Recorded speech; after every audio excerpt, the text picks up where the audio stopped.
You mentioned Njoku, and is this the year we finally see them use the mismatch ability that he has? You kind of alluded to it, and I understand Hooper was there, but that's a guy that you watch and you're like, man, and I know he's got to catch the ball. That's been an issue, but you look at it and you're like, there's a lot to like about that guy. Yeah, I think you're going to get to the situation this year, and it almost felt at times like David Njoku was open by accident because teams just felt they weren't going to throw him the ball.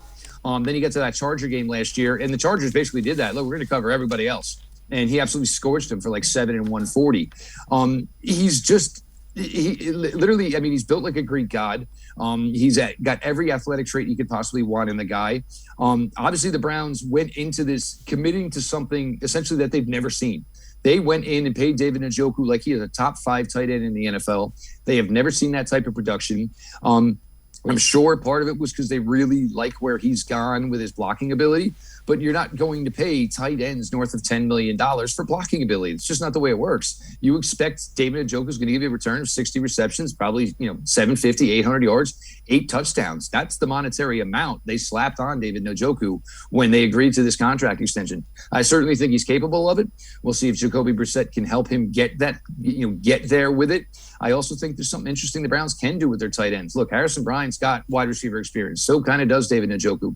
You could put them out wide. You could put the wide receivers in the slots. There's a lot of things you can do here to create mismatches and make sure that you're trying to get David Njoku on basically the team's worst defensive back.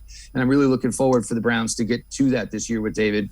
It's been a long time coming for David. And it really, I think, kind of hurt him when there was the regime change because 2019, he had missed so much time. He was injured.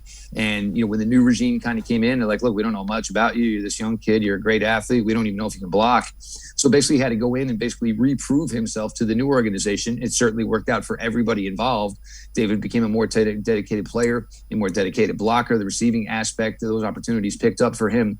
Should be a big year for the Chief. And I think, I know for one that David Njoku is ready to, show the rest of the NFL that he is just not some athletic phenom, that he can actually play this position.